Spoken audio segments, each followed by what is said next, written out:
إلى حضرة النبي صلى الله عليه وسلم وآله الكرام أصحاب العظام شيئا لله لهم الفاتحة. أعوذ بالله من الشيطان الرجيم. بسم الله الرحمن الرحيم.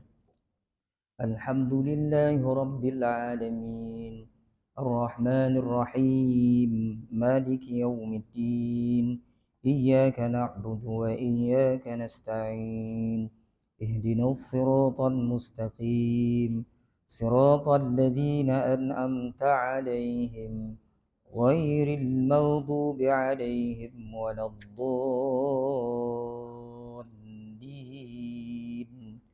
آمين. أعوذ بالله من الشيطان الرجيم. بسم الله الرحمن الرحيم. الحمد لله رب العالمين والصلاة والسلام على أشرف الأنبياء والمرسلين وعلى آله وأصحابه أجمعين. اللهم يا عليم علمنا من علمك ما ترضى به عنا ولا تؤاخذنا بما تعلمه منا. يا عليم خلقنا بخلق العلم وحققنا بحقائق العلم.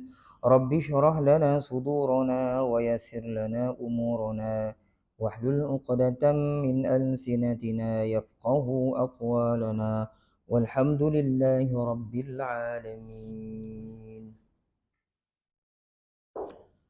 أعوذ بالله من الشيطان الرجيم. بسم الله الرحمن الرحيم. السلام عليكم ورحمة الله تعالى وبركاته. Alhamdulillah wassalatu wassalamu ala rasulillah wa ala alihi wa sahbihi wa mawalah. Ashhadu an la ilaha illallah wa ashhadu anna muhammadan abduhu wa rasuluh. Qala rabbi shrah li sadri wa yassir li amri wahlul uqdatam min lisani yafqahu qawli amma ba'd. Yang berusaha pengurusi surau beserta dengan ahli jawatan kuasanya, ashabul fadilah, tuan-tuan guru, tuan-tuan imam, pemimpin-pemimpin masyarakat, tuan-tuan haji, puan-puan hajah, tuan-tuan, puan-puan, hadirin, hadirat yang dirahmati Allah Subhanahu wa taala sekalian. Alhamdulillah tuan-tuan dan puan-puan, seperti biasa sama-sama kita panjatkan kesyukuran kehadiran Allah Subhanahu wa taala yang telah memberikan kepada kita kesempatan sekali lagi untuk bertemu pada malam ini dalam kuliah tafsir kita.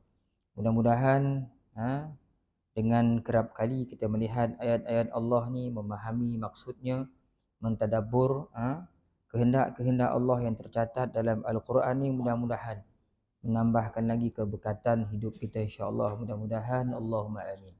Jadi malam ni tuan-tuan kita sambung kembali masih lagi dalam suratul A'la.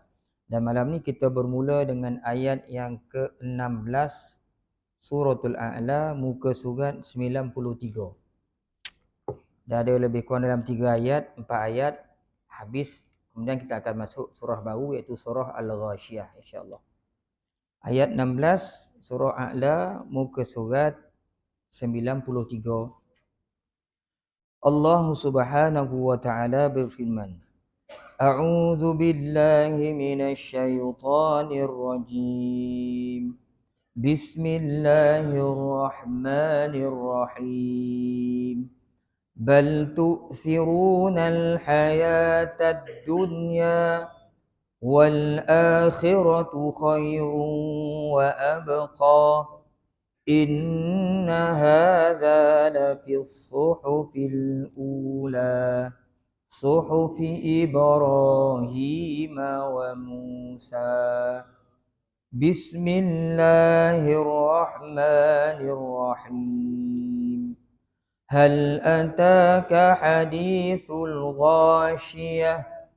وجوه يومئذ خاشعة عاملة ناصبة تصلى نارا حامية تسقى من عين آنية ليس لهم طعام إلا من ضريع لا يسمن ولا يغني من جوع.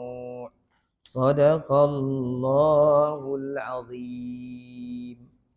Bal tu'thiruna hayatad dunya.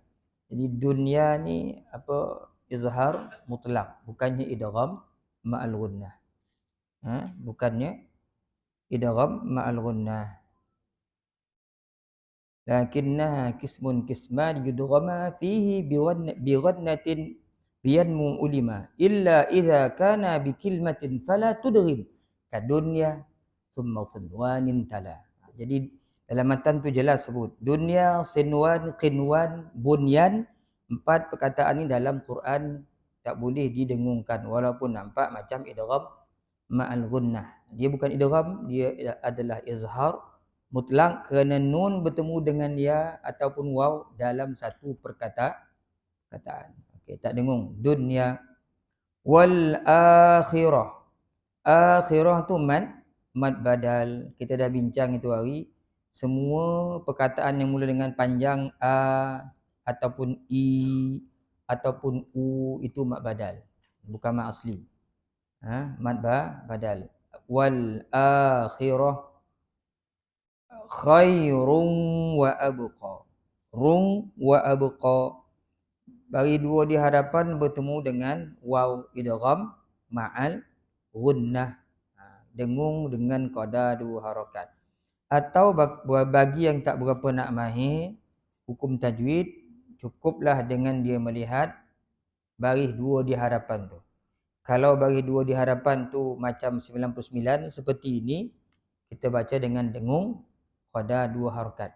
Kecuali kalau di hadapannya huruf lam dan ra. Kalau baris 2 di hadapan tu 69 terbalik, itu tanda kita baca tanpa dengung. Yang ini dengung. Khairun wa abqa. Abqa qalqalah sughra. Kita baca ba yang mati ni ada bunyi detakkan suara. Qaf ta ba jim dal. 5 huruf qalqalah. Maka tuan-tuan jadilah lebih kurang bacaan bunyi dia. A'udzu billahi minasy syaithanir rajim. Bal tu'thirunal hayatad dunya wal akhiratu khairun wa abqa. Sadaqallahul azim. Jadi kita tak boleh lama tajwid ni sebab saya difahamkan lepas ni ada tahlil kan. Jadi kan isyak masuk ya kita berhenti, insya-Allah kita tahlil lah. Itu dari sudut ilmu tajwid ni tuan-tuan. Mari kita tengok sama-sama dari sudut tafsirannya.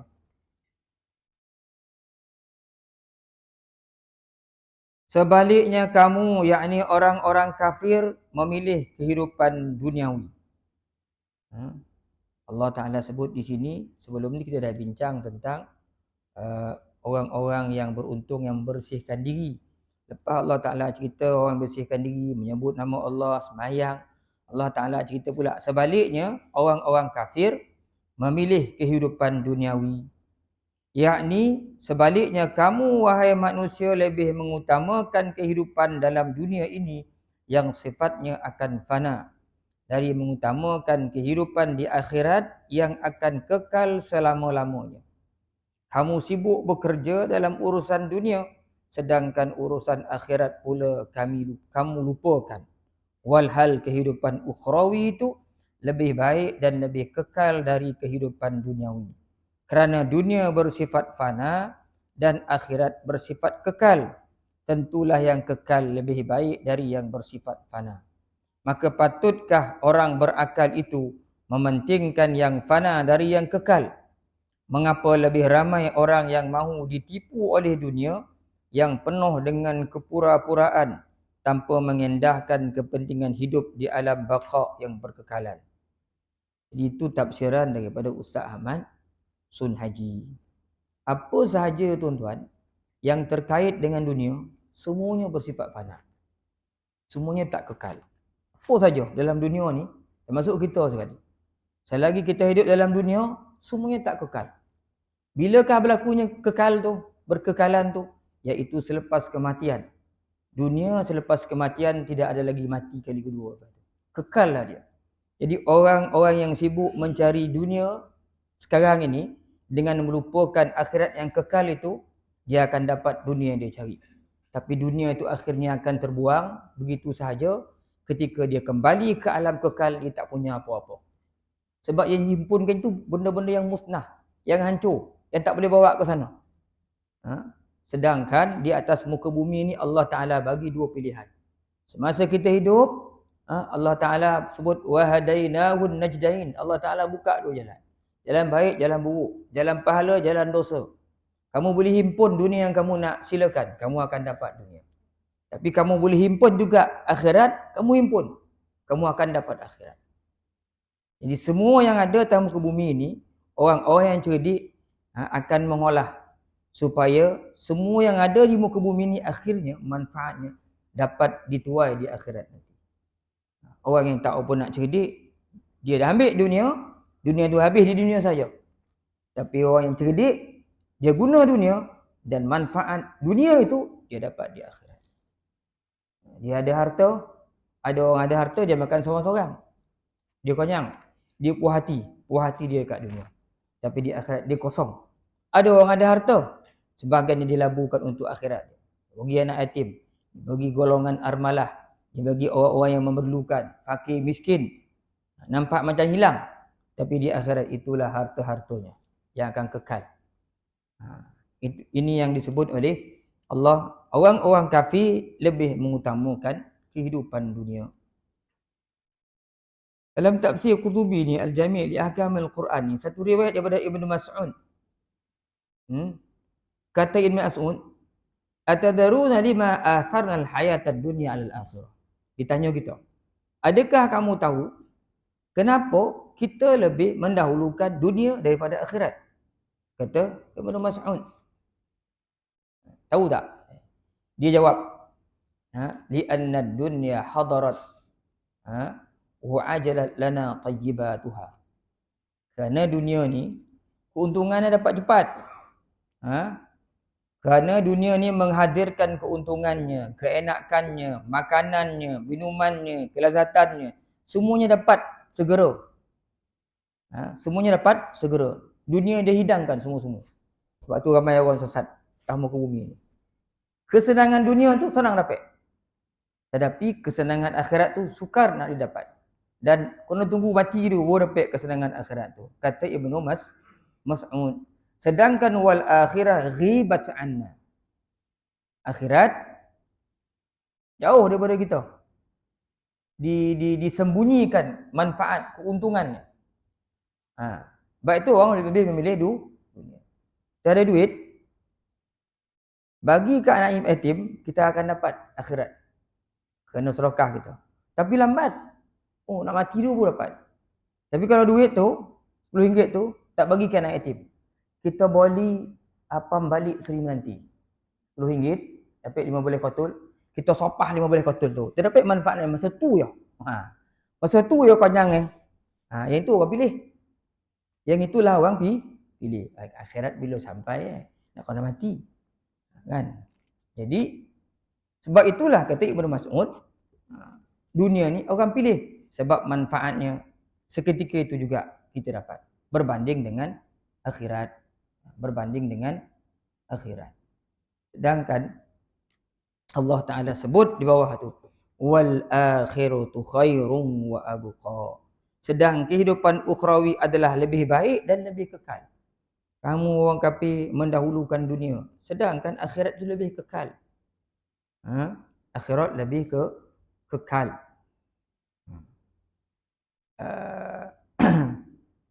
Allah Ta'ala sebut dalam Al-Quran, وَمَا الْحَيَاةُ الدُّنْيَا إِلَّا لَعِبٌ وَلَهْوٌ وَلَلدَّارُ الْآخِرَةُ خَيْرٌ لِلَّذِينَ يَتَّقُونَ أَفَلَا تَعْقِلُونَ. Tuhan suruh kita fikir.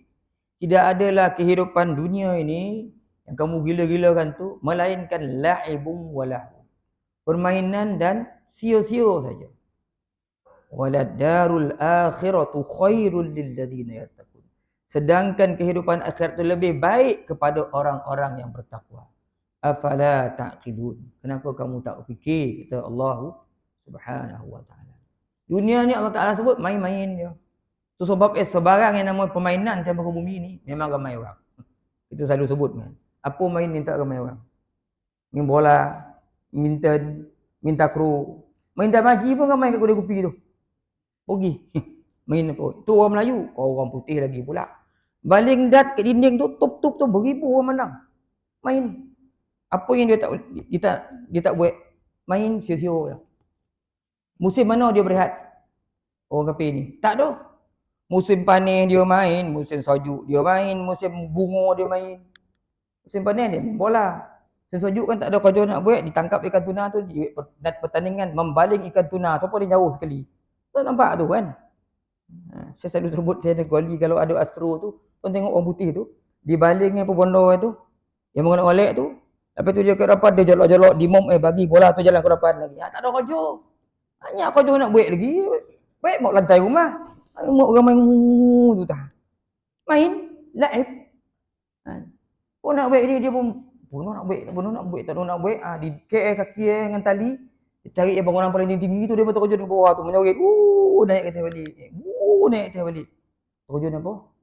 Banji. Tak ada kerja. Itu pun nak buat gini tu, tak sonok tadi. Di kiki kayu, tak apa benda buat duduk dia dua orang dalam tu, cari paling atas gunung tu, dia pun tidur dalam tu, yang sorah tu, ya Allah, tak ada kerja nak buat. Main. Kan? Itulah hidup dunia. Takkan orang beriman macam itu perangai kan? La'ibun wa lahun. Jadi mereka berkiblatkan kepada permainan dan sia-sia. Suka-suka lahun. Allah Ta'ala sebut. Wa bataghi fima ataqallahu daral akhirah. Allah Ta'ala tak pernah suruh cari dunia. Allah Ta'ala suruh cari akhirat. Dalam masa yang sama, Allah Ta'ala sebut, jangan. Kau carilah keuntungan akhirat yang aku beri pada kau. Wa bataghi, pergi cari. Fima, pada apa yang ataqallahu daral akhirah. Yang aku bagi kau daripada keuntungan akhirat, kau pergi cari. Allah Ta'ala suruh cari. Cuba tuan-tuan cari satu ayat yang suruh Allah Ta'ala suruh cari dunia. Mengingatkan tipu daya dunia ada. Tadi satu, Allah Ta'ala sebut lagi, wamal hayatud dunya illa mata'ul ghurur. Tidak adalah kehidupan dunia itu melainkan kesenangan yang menipu. Tak ada suruh cari. Allah Ta'ala sebut lagi, fama mata'ul hayatid dunya fil akhirati illa qalil. Tidak adalah kehidupan dunia itu kalau nak bandingkan dengan akhirat, sikit je dunia ni, tak ada nilai langsung.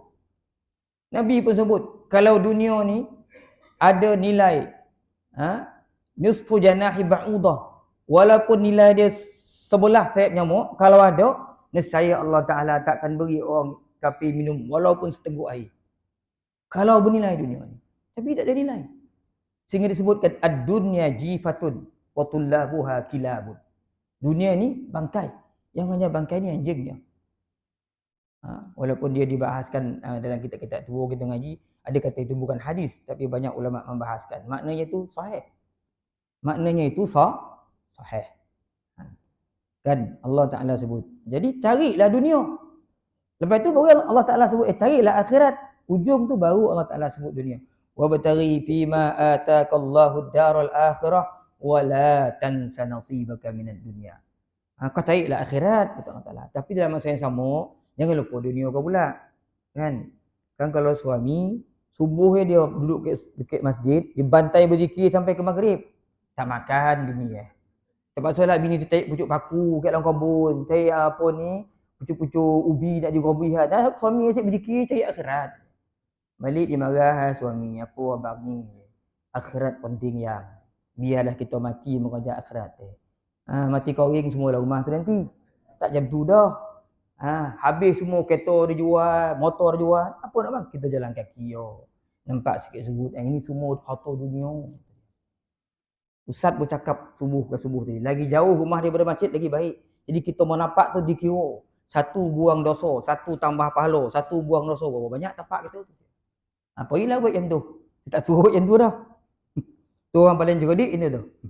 Kan makna dunia ni ada sekadar untuk kita guna. Kalau ditakdirkan kita berlebih dunia kita, maka lebihan dunia itu dapat kita kongsi bersama dengan orang lain. Itulah yang dilakukan oleh para sahabat. Sebab dia tahu nilai dunia ni. Dan dunia banyak tu dia tahu, ni kesempatan Allah Ta'ala beri untuk aku tanam saham lebih banyak nanti di akhirat. Sebab itu sahabat-sahabat Nabi, Saya ingat Abu Darda. Kan, pesan ke khadam kan kau ada orang datang minta kambing kau yang terputus bekalan makanan, kau suruh dia ambil yang berapa ekor nak ambil, ambil ambil. Ha, tentu apa nak? Kita tak dapat macam tu dah. Yang kan kau ada orang datang minta rambutan, kau ada lima batang, sebatang tu suruhlah dia. Kau nak tutuh lah, takkan ada dah. Kan? Koring, kopam, hitam rambutan itu ke bawah kan tak ada. Ha, kan? Maknanya itulah kita. Kan itulah kita. Jadi tak ada nilai dunia ni. Sebab itu sahabat-sahabat mudah berkongsi dunia dengan orang lain. Dalam tafsir Qurtubi ni Allah Taala Imam Qurtubi menyebutkan darul akhirah ayyul jannah. Jadi maksud darul akhirah itu adalah syurga. Kita mengejar buat sesuatu yang boleh menyampaikan kepada syurga, wa darul akhirah, syurga itu lebih kekal kata Allah Taala. Jangan cari dunia. Lebih afdal. Nabi sebut dalam hadis. Wa qala an-nabi sallallahu alaihi wasallam mad dunya fil akhirati illa kama yad'u ahadukum asbi'ahu fil yam falyanzur bima yarji'. Nabi sebut. Nabi kata tak ada dunia, nilai dunia ni dibandingkan dengan akhirat, melainkan apabila seseorang itu memasukkan tangannya, ujung tangannya ke dalam sungai. Kemudian masukkan tangan di sungai, kemudian kau tarik. Banyak mana air melokek tu? Itulah dia dunia. Yang akhirat, sungai tu. Sikit pun lah.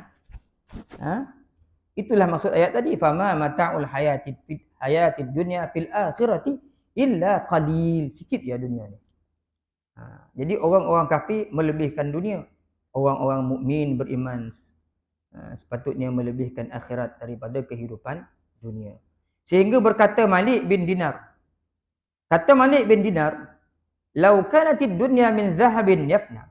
Kalaulah dunia ini seumpama emas yang musnah yang akan binasa, dan akhirat itu seperti tembikar yang dibuat daripada tanah tapi dia kekal. Maka wajib orang-orang yang cerdik, yang beriman memilih tembikar walaupun dia bertanah. Tetapi dia pasulah, tembikar tak faham tak? Pasu dia bertanah. Walaupun dia bertanah, dia kekal. Kata Malik bin Dinar. Kalaulah dunia tu seumpama emas tapi dia akan hancur. Akhirat tu seperti tembikar atau pasu yang dibuat tanah, dia kekal. Wajib orang beriman, orang berakal ambil pasu tu. Walaupun dia bertanah sebab dia kekal, dia takkan hilang. Emas dia akan hilang. Kata Malik bin Dinar. Wajib. Apatah lagi katanya kalau akhirat itu merupakan emas yang akan kekal berbanding dunia daripada pasu yang dibuat, seperti pasu yang dibuat daripada tanah. Dunia tu macam daripada tanah lah. Dunia tu macam pasu daripada tanah. Ambil dunia tu asalkan dia kekal. Kan? Ekor akhirat tu. Kalau akhirat tu seumpama pasu yang kekal tapi dia bertanah. Ambil dia. Sebab dia kekal. Kalau dia bertanah, macam tanah. Pasu dia bertanah. Apatah lagi, kata Malik bin Dinar, kalau akhirat itu seumpama emas yang kekal.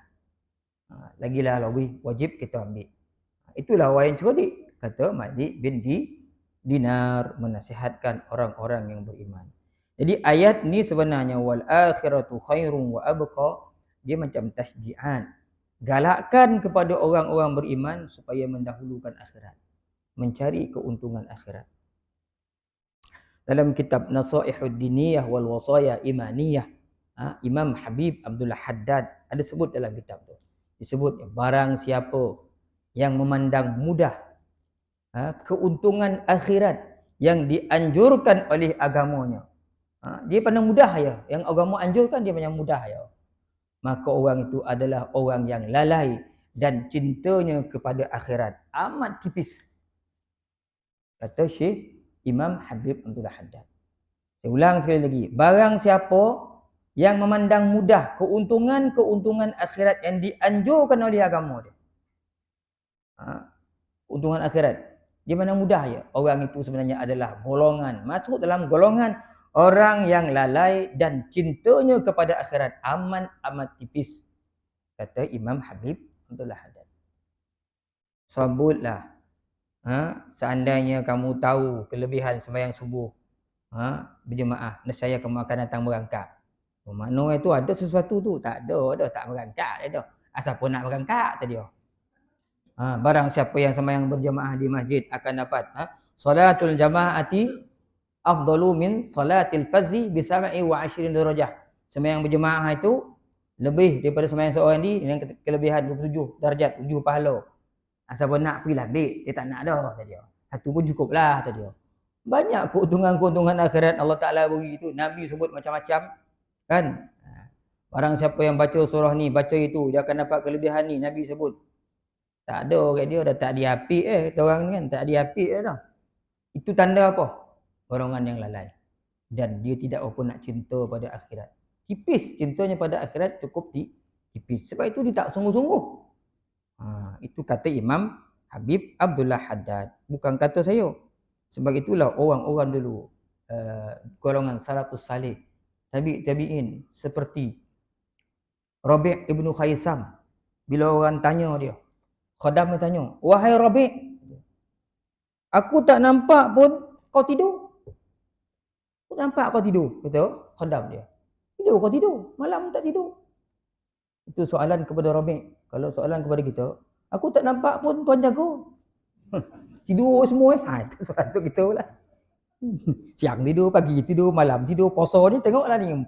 Syahrul Niam ni, bulan tidur ni, Syahrul Naum ni, puasa ni tengok.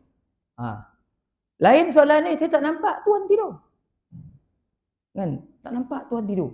Jawapan itu, maha. Kata dia apa? Saya heran. Macam mana orang boleh tidur dengan aman dalam keadaan dia mengetahui dia sedang diserang daripada pelbagai sudut oleh musuh. Kata Rabi' ibn Khaisam, macam mana kau boleh tidur dengan aman sedangkan kau sendiri tahu kita sedang diserang daripada pelbagai sudut oleh musuh. Siapa lagi musuh kita? Kalau bukan iblis, syaitan yang berjanji dengan Allah. Summa la'atiyannahum min baini aydihim wa min khalfihim wa an aymanihim wa an syama'ilihim wa la tajidu aktsarahum syakirin. Janji dia. Ketika Allah Taala tanya dia, qala ma mana'aka alla tasjuda id amartuk?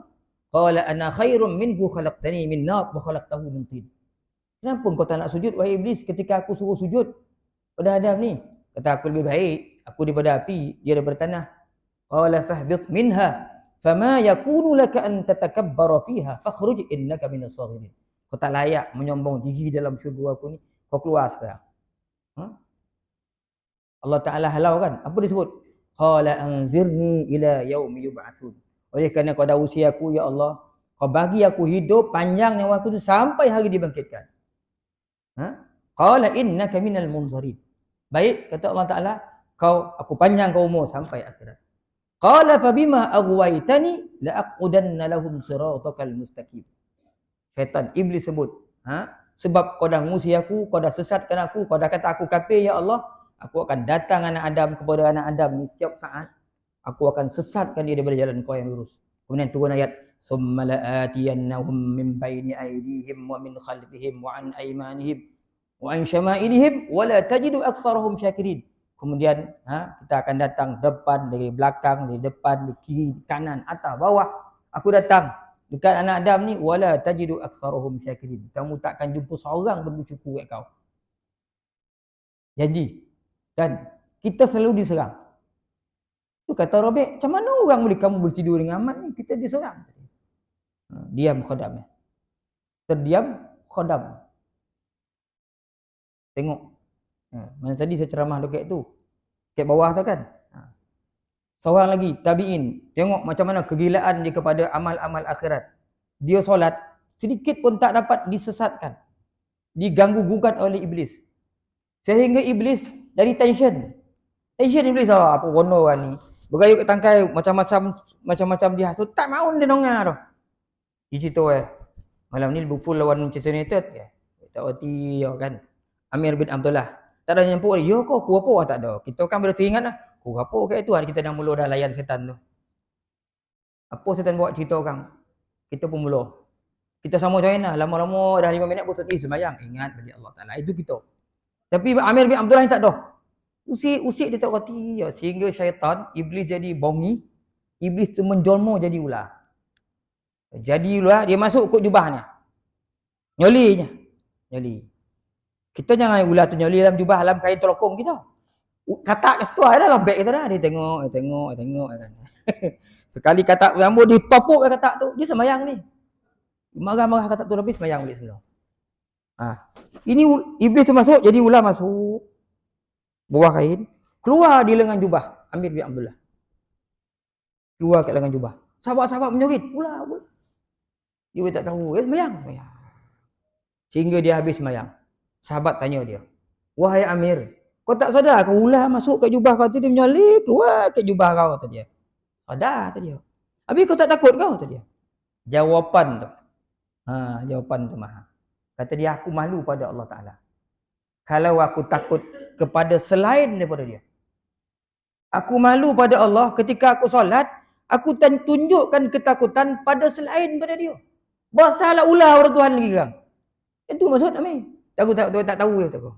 Aku malu pada Allah ketika aku menyembah dia, tiba-tiba aku takut makhluk lain selain daripada Allah. Tak sesuai. Allah Ta'ala ni ular takut. Sebab itu Amir bin Abdullah mengatakan, barang siapa yang takut kepada Allah, Allah Ta'ala akan menjadikan semua makhluk takut kepada dia. Siapa yang tak takut kepada Allah, maka Allah Ta'ala akan jadikan dia takut pada makhluk-makhluk yang lain. Itu yang apa tu? Pelopah kelapa nak jatuh pun dia kapal rambut pontianak. Allah apa? Pontianak tadi nampak pontianak tadi. Takut pasal dia kan. Semua setan dalam dunia ni nak cakit tengkuk dia ya. Jadi penakut. Itu tok guru dulu. Tak ada belajar perubatan apa kan. Poi umum datang dia. Apa kono nak tuan, dia tanya apa kono ai? Tahu sihat dak tu. Semua makhluk takut pada dia. Itu yang dimaksudkan oleh Amir bin Abdullah. Siapa takut pada Allah, semua makhluk Tuhan akan jadikan dia takut pada dia. Sebaliknya orang yang tak takut kepada Allah, maka Allah Ta'ala akan menjadikan dia takut pada makhluk-makhluk yang lain. Wallahu a'lam. Itu tentang wal akhiratu khairun wa abqa inna hadza la fis suhufil ula suhufi Ibrahim wa Musa. Sesungguhnya pengajaran ini sememangnya terdapat dalam kitab-kitab lama, iaitu kitab-kitab Ibrahim dan Musa. Yakni segala pengajaran dan peringatan yang tersebut di dalam surah ini sememangnya ada disebutkan dalam kitab-kitab lama pada zaman dahulu yang diturunkan kepada Nabi Ibrahim alaihissalam dan Nabi Musa alaihissalam. Pengajarannya menepati dengan hukum-hukum syarak yang dicatatkan dalam semua kitab-kitab yang turun dari langit, sebagaimana dia telah dicatatkan dalam kitab suci Al-Quran yang mulia.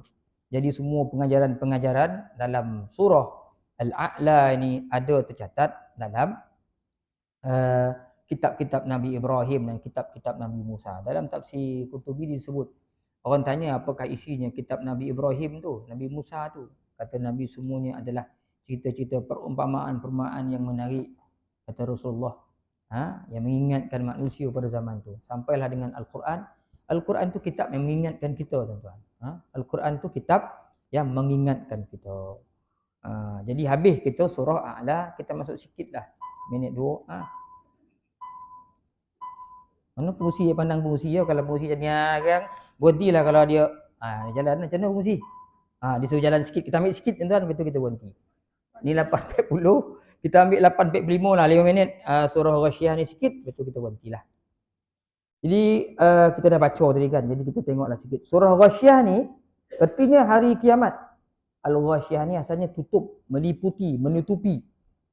Iaitu surah yang ke-88, mengandungi 26 ayat dari jenis Makkiyah. Bila sebut dari jenis Makkiyah ni kita fahamlah, ayat ini, surah ini turun di Makkah. Diturunkan selepas turunnya surah Az-Zariyat. Hubungan surah ini dengan sebelumnya, kalau pada surah Al-A'la ada diperkatakan tentang keadaan orang mukmin, orang kafir, syurga dan neraka dengan ringkas, maka pada surah ini pula perkara tersebut diperkatakan dengan lebih luas. Surah ini dinamakan Ghasyiyah, maksudnya hari kiamat, kerana hari kiamat itu sangat menakutkan lagi dahsyat menyebabkan orang menjadi panik dan pengsan. Bismillahirrahmanirrahim. Hal ataka hadithul ghashiyah. Sudahkah datang kepadamu berita tentang hari kiamat? Ayat ini berbentuk pertanyaan untuk menarik perhatian kepada para pembaca Al-Quran dan mengingatkan betapa hebatnya hari kiamat itu. Iaitu, adakah engkau wahai Muhammad, kata Nabi Muhammad, telah mendengar berita dan kisah hari kiamat? Kami Allah akan memaklumkan kepada kamu akan kehebatannya. Jadi itu tafsiran dari Ustaz Ahmad Sunhaji. Dalam tafsir Al-Jami' li Ahkamil Quran ini, kata Imam Qurtubi, jadi hal tu bermakna qad, sungguh telah datang kepada engkau berita tentang hari akhirat. Boleh juga disebutkan begitu, kata Al-Imamul Qurtubi. Jadi hari akhirat itu disebut sebagai Al-Ghashiyah. Kerana apa? Tawshal khalaiq bi ahwaliha wa afza'iha. Qalahu aktsarul mufassirin. Kebanyakan ahli tafsir mengatakan hari kiamat itu disebut sebagai Al-Ghashiyah, yang maknanya menutupi, meliputi, kerana kiamat itu meliputi semua makhluk. Menutup semua makhluk dengan huru-haranya dan kejutan-kejutannya. Menyebabkan orang jadi panik. Tak ada orang hari kiamat senyum, tak ada. Kecuali orang beriman. Ketika itu orang semua keluh kesah. Mula dibangkitkan di kubur, semua dah keluh kesah. Dah ketakutan. Kan? Allah Ta'ala sebut dalam surah Taha, fala tasma'u illa hamsa. Tak ada berbunyi pun. Tak berkutik, kata bahasa kita tu kan. Yang ada desahan nafas. Semua ketakutan. Ketika itu. Itu sebab ni sebut hari kiamat ni diberikan dengan nama Al-Ghashiyah. Kalau tuan-tuan tengok dalam kitab Tazkirah fi Ahwal Mauta wa Umurul Akhirah, kitab yang dikarang oleh Imam Qurtubi juga, kata Imam Qurtubi, nama-nama akhirat itu adalah mengambil kira, diambil daripada semua peristiwa-peristiwa yang berlaku di hari akhirat. Dengan maksud, kalau orang ingat, tahu dan faham nama-nama akhirat, dia tahu sebenarnya dia sedang memahami apakah yang akan berlaku di hari akhirat. Semua nama-nama akhirat itu diambil daripada perkara-perkara yang berlaku di hari akhirat. Jadi orang kalau ingat, faham, hafal nama akhirat itu, sebenarnya dia sedang menghafal semua perkara yang berlaku di hari akhirat. Jadi apa tu? Dinamakan Al-Ghashiyah kerana Ghashiyah dia menutupi. Ada juga pandangan daripada Sa'id bin Jubair dan Muhammad bin Ka'ab yang mengatakan Al-Ghashiyah itu, diberi nama Ghashiyah itu, maknanya, kata dia, An-naru tawsha wujuhal kuffar. Api yang menutupi, meliputi muka-muka orang-orang yang kafir. Makna Ghashiyah itu. Soalannya, adakah datang kepada kamu cerita Muhammad tentang api neraka yang menutupi wajah-wajah orang kafir? Kalau nak bagi makna dari segi bahasa lah. Jadi Al-Ghashiyah tu juga maknanya api neraka yang menutupi wajah orang-orang kafir.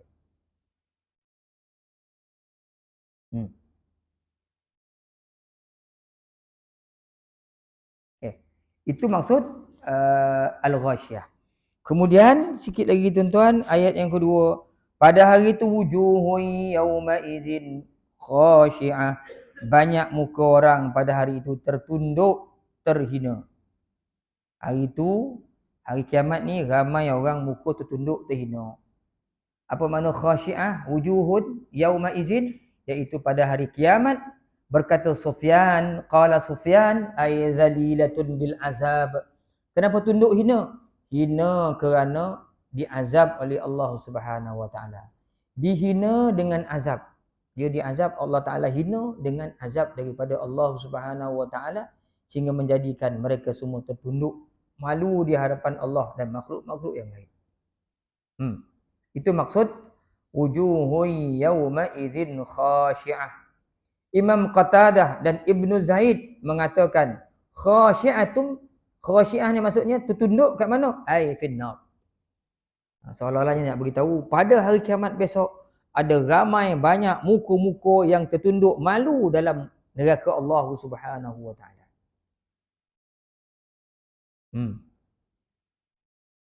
Yang dikehendaki di sini kata Imam Qurtubi iaitu wajah-wajah orang kafir keseluruhannya. Itulah pandangan qalahu Yahya bin Salam. Itu pendapat Yahya bin Salam. Ada juga pandangan yang lain, tapi Waqil, bila sebut Waqil ni dia tak kuat dikatakan. Mana ada ulama yang mengatakan siapa yang wajah tertunduk hina ini? Yang hina tu iaitu arada wujuh hal yahudu wan nasara. Muka-muka orang Yahudi dan orang-orang Nasrani. Di akhirat besok dalam neraka Allah dia tertunduk malu. Dihina oleh Allah dengan azab. Dan ayat yang terakhir, amilatun nasibah, bekerja keras lagi penat. Iaitu fahaza fid dunya, ke dunia dia bekerja macam-macam, usaha yang dia buat mencari keuntungan dunia dia. Tapi di akhirat besok dia akan jadi nasibah. Dia bekerja tapi rotih. Di dunia ni dia bekerja ikut kehendak hati dia. Bersusah payah dah. Ujungnya tasla naran hamiyah. Masuklah neraka juga. Fal makna wujuhu amilatun nasibah fid dunya. Maknanya kata Imam Qurtubi ayat ni beri maksud bekerja keras lagi penat ni di mana? Penat di dunia. Bekerja berusaha mencari dunia. Padahal semuanya tak kekal, semua tinggal atas muka bumi je. Ponik nampak kan di akhirat besok dia dihina pula oleh Allah Subhanahu wa taala seperti mana yang kita bincangkan tadi. Jadi ada juga pandangan-pandangan lain nasibatun. Kata Imam Qurtubi di sini iaitu satu pendapat daripada Ad-Dhahhak yang diambil daripada Ibnu Abbas. Kata Dhahhak, humul ladzina ansabu anfusahum fid dunya ala ma'siyatillahi azza wa jalla wa al kufr mislu abdatil awsan. Siapa yang kerja latih ni, bekerja latih-latih, siapa dia orang ini? Iaitu orang-orang yang meletihkan diri mereka di dunia dengan maksiat kepada Allah, seperti melakukan keengkaran, menyembah berhala. Itu juga seperti kufurnya ahli kitab. Allah Subhanahu wa taala tidak menerima sedikit pun amalan illa ma kana khalisan lahu, melainkan yang dibuat secara ikhlas sungguh-sungguh pada Allah Subhanahu wa taala. Kata Sa'id bin Qatadah, Sa'id yang diambil daripada Imam Qatadah, kata dia, siapa yang amilatun nasibah, bekerja keras, penat pula ni. Kata Sa'id, iaitu orang-orang yang takbur di atas muka bumi ini, menyombong diri di muka bumi daripada mentaati Allah. Di muka bumi ini dia tak nak menyembah Tuhan, dia lupa pada Allah Ta'ala. Fa'amalahallahu wa ansabaha finnar. Di muka bumi dia susah payah, dia takbur, tak nak taat ke Allah. Di akhirat besok Allah Ta'ala qajuan dia dengan melatihkan dia dalam neraka. Fa'ansabaha wa ansabaha finnar. Di muka bumi dia nyombong, dia tak ingat Allah, dia tak nak sembah Allah, sujud pada Allah. Akhirnya di akhirat besok ansabaha, nasibah, Allah Ta'ala latihkan dia dengan apa? Bijurris salasil thiqal.